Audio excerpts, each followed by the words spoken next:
Let's begin with an important journalistic statement, and it's something I mentioned in the last segment. Some stories don't have two sides. Some stories are simply true.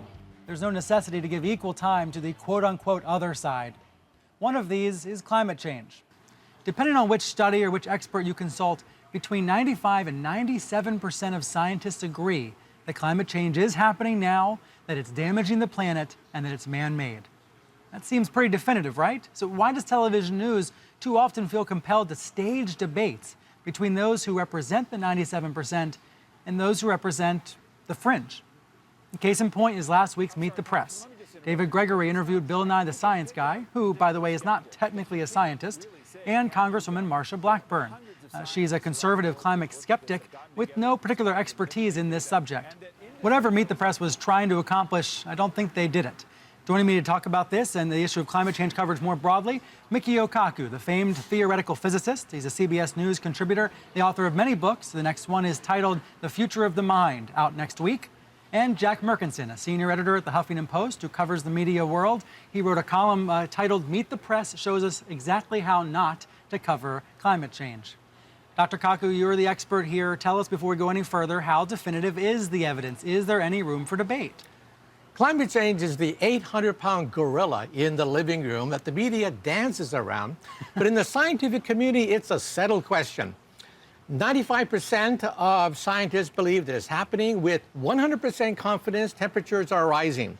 With 90% confidence, we believe it's human activity and not natural cycles that is driving the increase in temperature on the Earth. So when you see a television segment that features a climate skeptic or a climate denier, how do you feel? Do you feel that network or that newspaper or that website, whatever it is, do you feel they're being irresponsible? Well, it's a free country. However, they should present the facts, and that is that the overwhelming majority of scientists in the world who study the question believe that the temperatures on the planet are rising.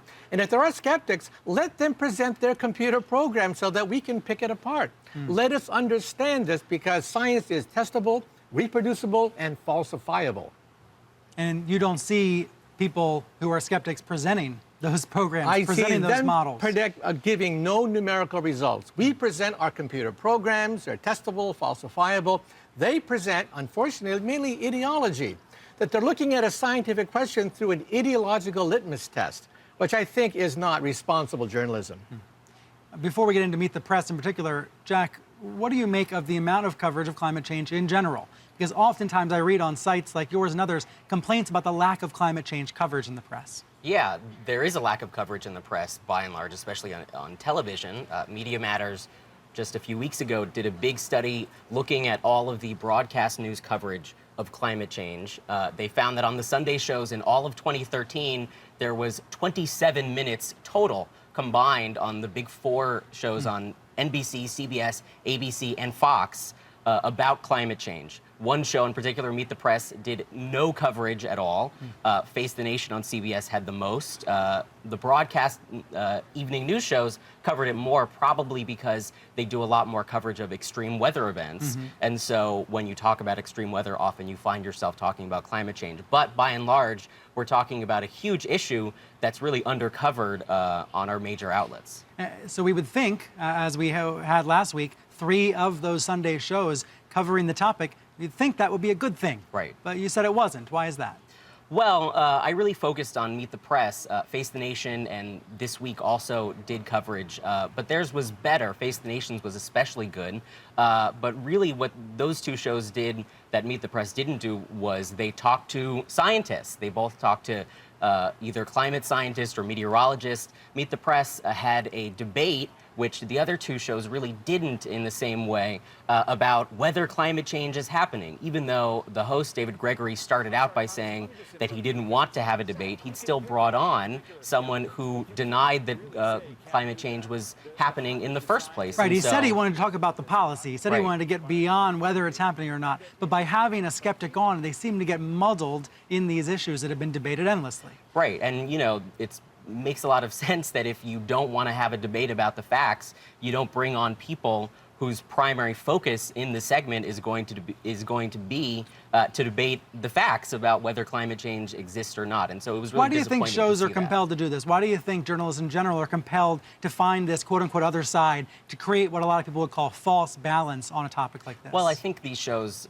they usually cover politics, and they're usually covering, the clash between Democrats and Republicans. Or right, that's a between left and formula that right. works usually pretty well. Right, but once you get out of certain issues, you can talk about, well, should we raise taxes or should we lower taxes? And that's a real ideological battle that you can have. But when, as you say, you're talking about something that actually doesn't have much debate around it, such as whether climate change is real, then I think these shows struggle to be so definitive about something and really break out of the paradigm that they set themselves up with a lot. Dr. Kaku, what are the risks that are involved in false balance? What happens when people hear two competing sides of something that doesn't really have two competing sides? There are real consequences for agriculture, for our cities, for the economy.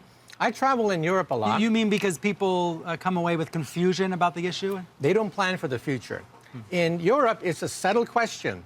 Global warming, climate change is a reality, and they prepare for it. If you're in Amsterdam, the question is, how do you prepare for the dikes and the levees?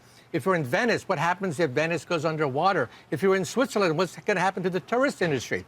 They're looking at concrete consequences. In this country, we have to worry about agriculture. Summers are getting longer, winters are getting shorter. We have to worry about droughts, potential water wars. We have to worry about potential new hurricanes like Sandy, whether or not we should brace ourselves with new levees and seawalls. This discussion is not taking place. As a consequence, we're not going to be prepared for the future. You're saying it's not taking place at all, and Jack, you're saying when it does take place, in the case of Meet the Press, they go about it all wrong. Right. I think there is definitely a debate to be had about what to do about climate change, and that's an important debate. Dr. Kaku, do you think there's some room at the table for skeptics? So, for example, if I was to write a story about this topic and quote 9 scientists who believe it's happening, should I be quoting at least one who is a skeptic? Or is this so settled that there's no room at all for something like that? Well, scientifically speaking, it's a settled question. But the average person out there hears the skeptics, and therefore some of their arguments have to be addressed because they're out there anyway. In the scientific community, it's pretty much settled. In the court of public opinion, it is not yet settled.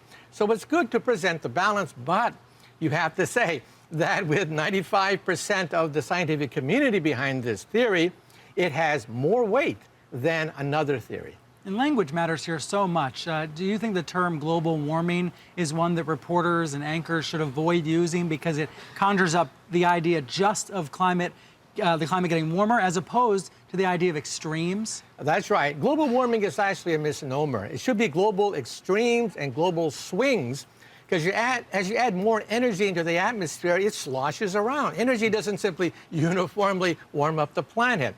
And that means droughts in one area, enormous snowstorms in another area, 100-year floods here, 100-year forest fires there. It's becoming almost monotonous. We have 100-year X every 10 years. Do you find that journalists in general, the ones that interview, the ones that talk to you, do they have enough knowledge, enough background in order to explain this to their audiences, or are they lacking some of the scientific background they should have? I think they're lacking some of the background, and they get intimidated because the climate skeptics are not fools. They're not stupid people. They also read a lot, but then they put it in an ideological context, and they see everything through this lens, and they don't do the homework. They don't do the computer programs. They don't critique the mathematics. And so for us, there's nothing to debate. We cannot debate them because they have no programs, no data, no formulas. There's nothing but ideology. Michio Kaku, Jack Merkinson, thank you so much for joining me. Thank you.